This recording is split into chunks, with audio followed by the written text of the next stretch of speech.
Xôm chấm riệp xua tôi nick chân cũng tam đan tôi sná ba ngày ní nhóm men video mỗi tiết bạn chạy lấy thì ca sang xong phải phút bạn đi mà có sang phải phút bạn đi mà tầm hôm thông bạn lời ní cứ kiểu test hiệp là chiên cầm bông tại tròn đây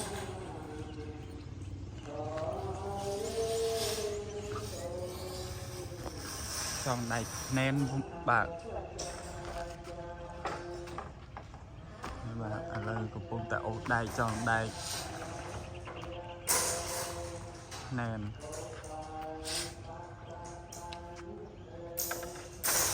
แล้วนี่บ้านจอบ้านพนันดอลจุดใกล้ให้บ้านนี่ชิดตะเพียบไปปลอลมมันตีตั้งสถานะชมยังยาวตีรุมแทบเป็นบิง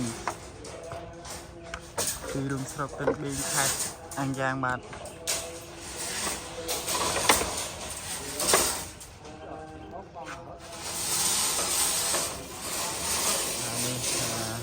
กับผมแต่โอ้ได้บ้านล้างบ้าน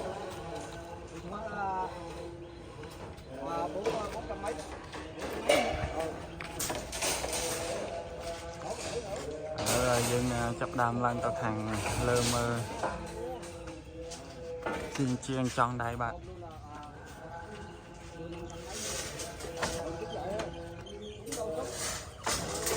คือแบบแนนบ้านcho đại bản trực tiếp rồi bạn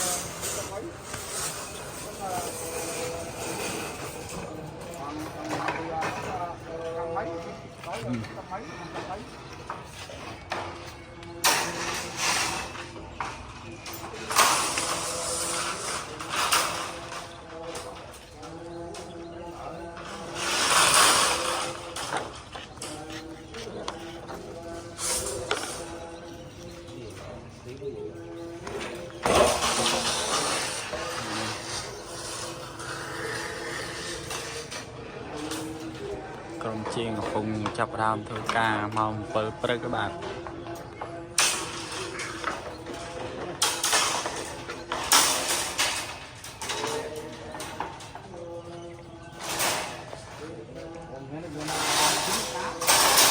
chọn bàn phật nền bàn mà còn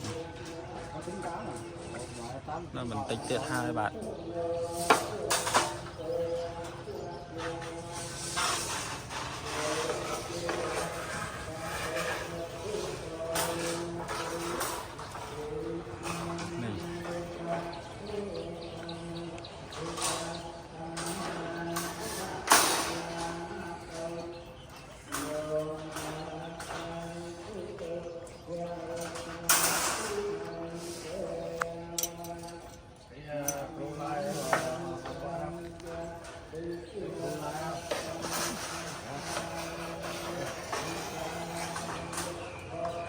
nó to tàu khẳng lơ than mà con biết bạn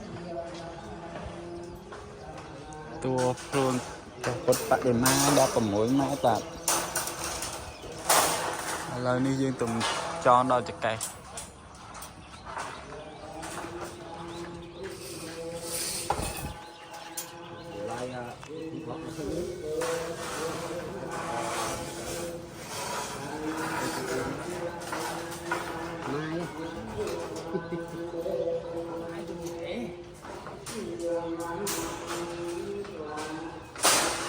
rồi dân chiên tập hàng còi mới hàng còi tới tập hiệp hàng còi với bạn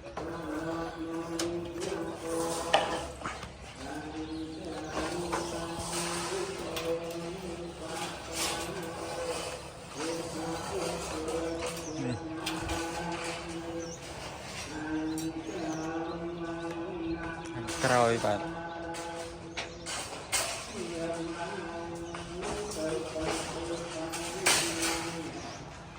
hàng cao nó cứ chỉ thì sai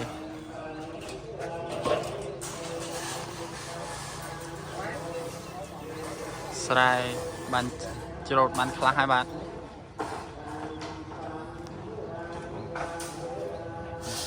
ngay luôn bạn.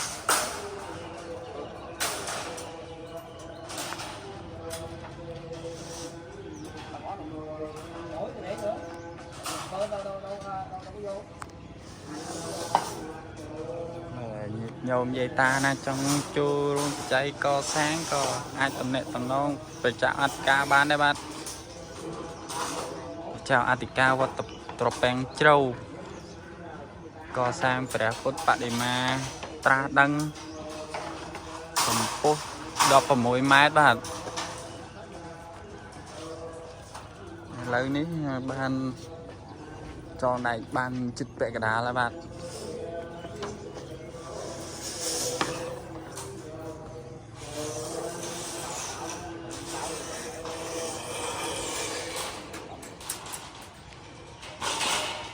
Xin kính chào quý vị và các bạn.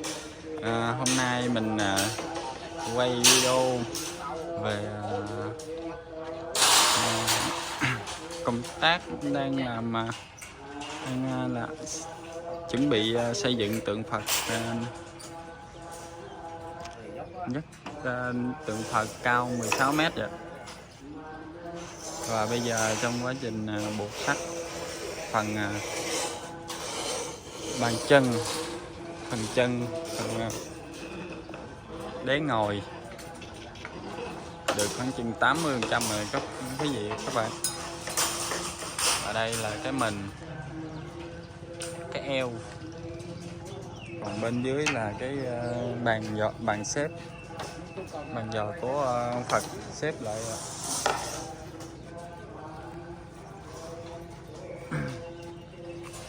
Tượng Phật này nằm ở chùa Giang Giáo, chùa Giang Gâu thuộc xã Giang Giáo, huyện xã Giang Giáo, thị xã Tĩnh Biên, tỉnh An Giang nè.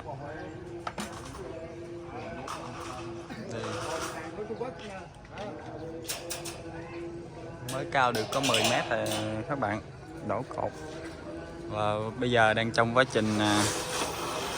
buộc sắt, và sau đó mình mới tóc hồ lên nè.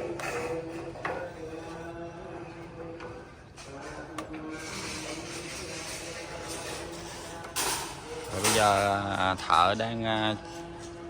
quá trình tiếp tục công việc buộc vào buổi sáng. Đang chia công việc ra làm. Và nếu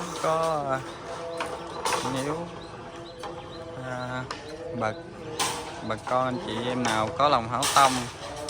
thì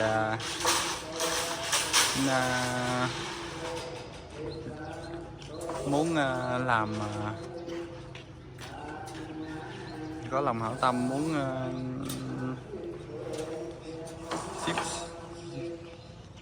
chi phí xây dựng tượng Phật này thì có thể liên hệ với ông sư cả trụ trì chùa Giang Gâu địa chỉ tại xã Giang Giáo, chùa Giang Gâu, xã Giang Giáo, thị xã Tịnh Biên, tỉnh An Giang.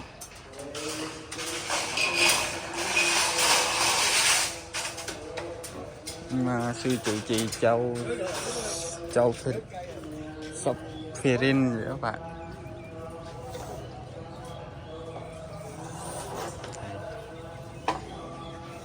Bây giờ chúng ta tiến là gần các thợ đang sắt.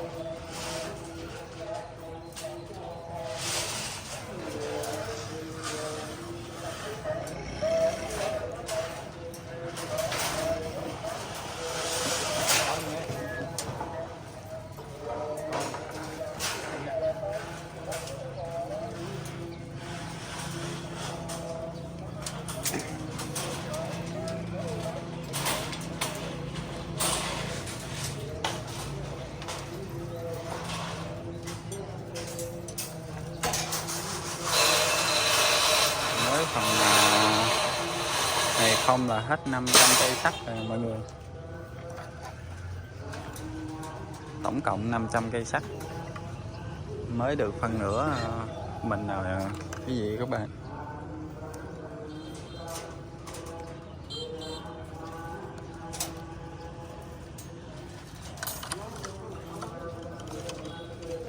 Nếu mà toàn bộ cái này chắc toàn bộ xong phần tượng Phật luôn là chắc khoảng hơn 1000 cây sắt. Chúng ta xài có sắt mời không à.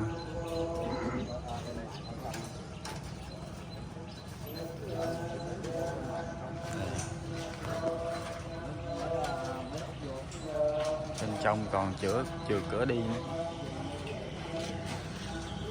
Đây là không viên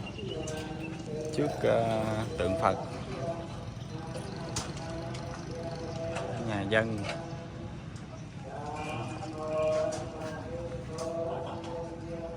Đây và đây là khu dân cư, nhà dân.